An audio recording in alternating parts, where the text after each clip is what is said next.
حضرت نوح علیہ السلام کی وصیت اپنے بیٹے کو۔ آج انتہائی انمول حدیث پاک آپ کے سامنے پیش کروں گی، ایک ایسی وصیت جو ایک پیغمبر اپنے بیٹے کو کر رہا ہے، تو سوچیے اس وصیت کی اہمیت کیا ہوگی، اس وظیفے کے اندر کیا تاثیر ہے۔ اگر ہم بھی اس کو اس طریقے سے کریں گے تو انشاءاللہ ہمارے بھی دل کی دنیا بدل جائے گی، ہمارے لیے بھی کامیابی کامرانی کی راہیں کھلیں گی۔ حضور اقدس صلی اللہ علیہ وسلم کا ارشاد ہے کہ حضرت نوح علیہ السلام نے اپنے صاحبزادے سے فرمایا کہ میں تمہیں وصیت کرتا ہوں، اور اس خیال سے کہ بھول نہ جاؤ نہایت مختصر کہتا ہوں، یعنی کوئی لمبی چوڑی بات میں نہیں کرنے والا آپ سے، میں ایک مختصر سی وصیت کرنا چاہتا ہوں آپ کو کہ آپ بھول نہ جائیں۔ طویل باتوں کو لوگ بھول جایا کرتے ہیں، مختصر پر اثر وہ یہ ہے کہ 2 کام کرنے کی وصیت کرتا ہوں اور 2 کاموں سے روکتا ہوں۔ جن 2 کاموں کے کرنے کی وصیت کرتا ہوں وہ دونوں ایسے ہیں کہ اللہ جل شانہ ان سے نہایت خوش ہوتے ہیں اور اللہ کی نیک مخلوق ان سے خوش ہوتی ہے۔ ان دونوں کاموں کی اللہ کے یہاں رسائی اور مقبولیت بھی بہت زیادہ ہے۔ کہتے ہیں نا کہ بڑا بندہ ہے، مقبول ہے، فلاں بندے نے کہ میرے سفارش کر دی تو میری نوکری ٹھک پھک لگ جائے گی، ہاں بس کام ہو جائے گا اگر فلاں بندہ ساتھ دے دے، کیونکہ اس کے پاس طاقت ہے، اس کے پاس عہدہ ہے۔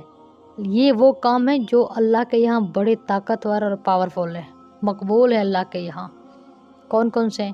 ان دونوں میں سے ایک ہے لا الہ الا اللہ، کہ اگر تمام آسمان اور زمین ایک حلقہ ہو جائیں تو بھی یہ پاک کلمہ ان کو توڑ کر آسمان پہ جائے بغیر نہ رہے گا، اور اگر تمام آسمان اور زمین کو ایک پلڑے میں رکھ دیا جائے اور دوسرے میں یہ پاک کلمہ ہو تب بھی وہی پلڑا جھک جائے گا جس میں یہ کلمہ ہو۔ جس کلمے کی پاور طاقت اتنی ہے، اگر ہم بھی اس کو طریقے سلیقے سے پڑھیں گے تو ہمیں بہت زیادہ فائدہ ہوگا، دینی بھی دنیاوی بھی۔ اور جو دوسرا کام کرنا ہے وہ ہے سبحان اللہ و بحمدہ کا پڑھنا، سبحان اللہ و بحمدہ کا پڑھنا۔ یہ کلمہ ساری مخلوق کی عبادت ہے، ساری مخلوق کی، درخت، چرند، پرند، حجر، شجر، مچھلیاں سمندر میں، بلوں میں، چونٹیاں، چوہے، بلی، جتنی بھی مخلوق رب تعالیٰ نے بنائی ہے نا، وہ ساری مخلوق اللہ کی تسبیح کرتی ہے۔ وہ کون سی تسبیح ہے؟ سبحان اللہ و بحمدہ۔ یہ کلمہ ساری مخلوق کی عبادت ہے، اسی کی برکت سے ساری مخلوق کو روزی دی جاتی ہے۔ کوئی بھی چیز مخلوق میں ایسی نہیں جو اللہ کی تسبیح نہ کرتی ہو، جو اللہ کی تسبیح نہ کرتی ہو، مگر تم لوگ ان کا کلام نہیں سمجھتے۔ ہاں، اللہ کی جو دوسری مخلوقات ہیں ہم نہیں سمجھ سکتے، جانوروں کی زبان اللہ خود سمجھتے ہیں، وہ سب اللہ کی تسبیح کرتے ہیں۔ اور 2 چیزوں سے منع فرمایا، کہا جن 2 چیزوں سے منع کرتا ہوں وہ ایک ہے شرک اور دوسرا ہے تکبر۔ شرک، اللہ کے ساتھ کسی کو شریک نہ ٹھہرا، اللہ وحدہ لا شریک ہے، اس کا ثانی کوئی نہیں ہے۔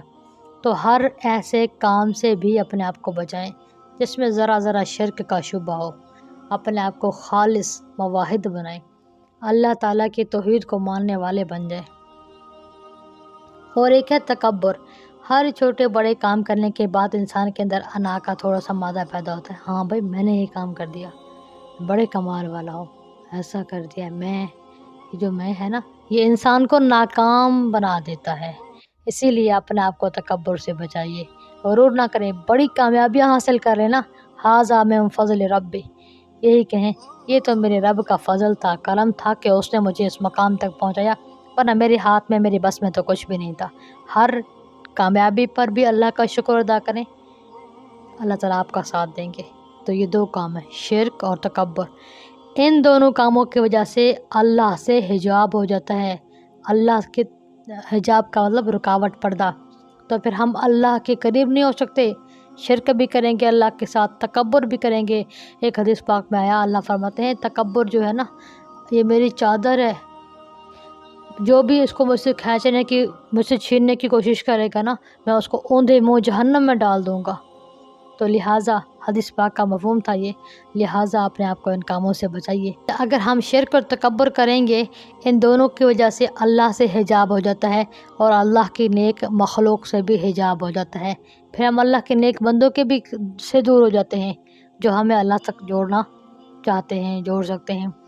تو آئیے اس وصیت پر عمل کریں گے۔ آسان مختصر لا الہ الا اللہ کو بآواز بلند تھوڑا سا پڑھیں تاکہ ہمارے دل پر ضرب لگے، ہمیں فائدہ ہو اس سے۔